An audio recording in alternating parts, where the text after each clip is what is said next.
It is one of the most beautiful compensation of this life that no man can sincerely try to help another without helping himself. I think one of the best gifts you can give to humanity is not a monetary gift, it's not cash. To me, I believe it is a gift of wisdom, a gift of knowledge. Knowledge indeed, because when you do, you are passing life and knowledge to generation, to an entire community. Wonderful people, men and women of good conscience and lovers of freedom all over the globe. We welcome you back once again to our news digest this day, the 26th day of August 2022. And today is Friday, to be precise, in the year of Elohim Chukwokika Mabinigwe. And we must say good morning, good afternoon, and good evening, depending on your time zone. You have to record that this is still coming from the desk of Nikki Bobby, lest we forget our identity. Today I am so much elated, so much agog with excitement, because one of our uncles just gave us a fantastic lecture. He too taught us. He taught us something beyond what I have ever imagined before now. I beg pardon of you to allow me to give it to our community, and that is why we call here Nikki Bobby's a community channel, so that our people wait out from your wealth of knowledge. But before we go into it, as usual, I want to implore you to hit the subscribe button, as well as to give us thumbs up should you like what we are doing. Go ahead to share our videos to those who might need it. And if you yourself is in the position to give us such lecture that I'm going to share with you, we equally invite you, because we cherish wisdom, we cherish knowledge, and it's good that you share with us. And that is why I started by the Eli quotation of Waldo Emerson. If you try sincerely to help one another, you will definitely help yourself. I will start by reading it verbatim, and you are going to extract the points and give us what you think, what you know about it. Your own version of what's happened in the area you live in Biafraland. I quote, as written by Mr. Ozodimma Onyekakia Nwachukwu. As a young boy of 8, 9, 10 years growing up in Biafraland during the war, I counted that burial takes place on the third day.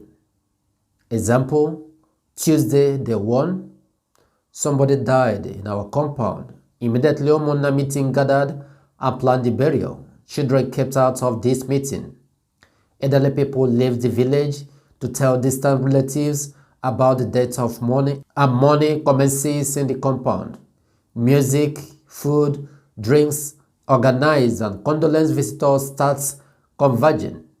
Wednesday, day 2, mourning ceremony is in full swing.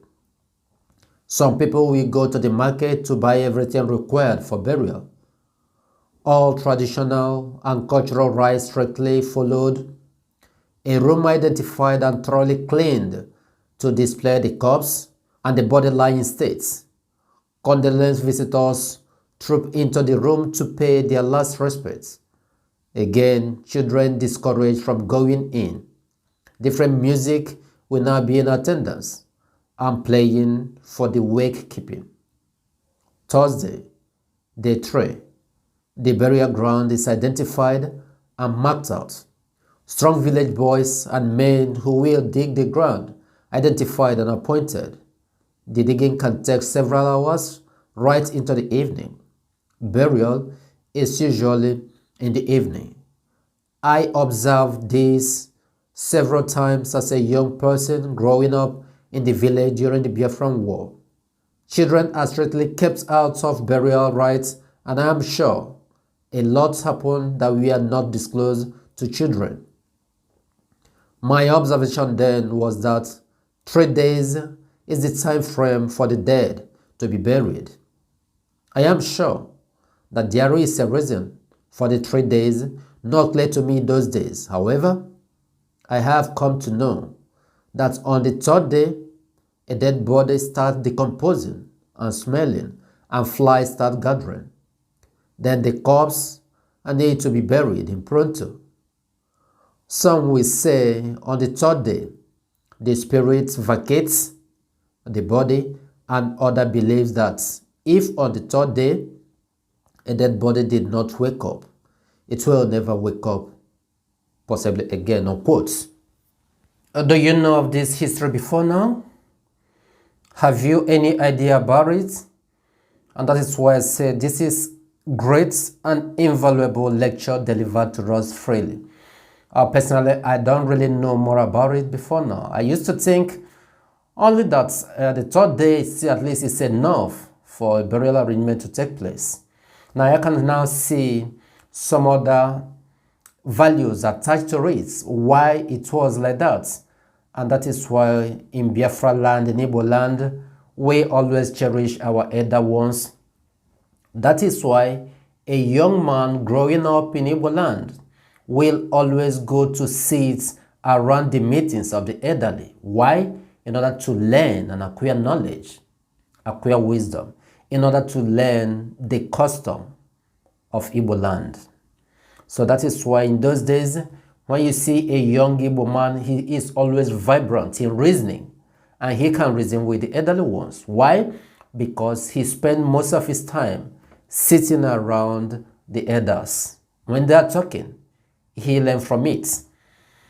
Mazi Ozodemma, Onyekakia, Nwachukwu Njoko, we so much appreciate your wealth of experience, of knowledge. You've really made our day. We really appreciate. And we wish that some other elderly ones who really know more about Biafra culture, Biafra custom, who have experience about things like this. What really happened in the olden days, even prior to the Biafran, European, UK, France, Egypt, as well as African war against Biafra. We so much appreciate it because I do not refer to it as Nigerian Biafra. I regard it as Biafra against the rest of them because they combined to do what they did against us. Can you now see the reason why IPOB is really keen saying that this practice must be restored? This practice must be back, and which we see it is valuable, it is worth doing to return the values, the events, a situation whereby the dead ones will be buried at the third day. You just heard me give you the lecture that this master gave to us because we want our people to acquire wisdom, to be wise and grow up and stop spending unnecessarily, stop letting themselves into unnecessary expenditure, unnecessary costs, and other things that might follow. That is why we say that Biafra means fairness. Biafra means the restoration of human dignity. And when we conglomerate, we learn from each other. Just like this our uncle just taught us. Possibly you yourself might have not heard about it before now, just like I did not know more about it. But the fact is that I have been advocating, I have been conversing, even when I do not really know the import, the reason, how it started. But to me, it occurred to me that I think this is wrong, keeping a dead body for almost 6 months, 1 year. To me, I said it's wrong. So I started conversing. Little did I know that someone, our elderly one, our uncle, will come to give us lecture. And look at it, quite expensive, quite invaluable lecture that sometimes you might not be able to obtain it in university. But here we are learning it. And that is why in every Biafran platform you go, you will notice that this Biafra we are talking about, you must learn something from it. And that is why I say that Biafra means the restoration of human dignity. Today I have learned, and it has been included in my wealth of experience. So there is nothing good and better than giving out your knowledge. When you give out a knowledge, that knowledge goes down to the history, it goes down to the generation to come. With your knowledge, you'll be able to save an entire community. But with your money, nothing. Nothing. That is why the scripture says that although money is as good as wisdom and knowledge, but knowledge is better than money because it preserves the life of its owner. We thank you all for listening, and we are ready to welcome any of you who are ready and wish to educate us more, to tell us more about the custom, the culture of their own locality in Biafraland. We are most ready to listen to you. Of course, we must continue doing what we know how to do best, bringing you the latest, giving you more of the cultural undertone and understanding in Biafraland. And we must say that it is in Biafraland that all of us have our citizenship, and until Biafra is fully restored, we will not rest. May you remain safe and blessed wherever you may be.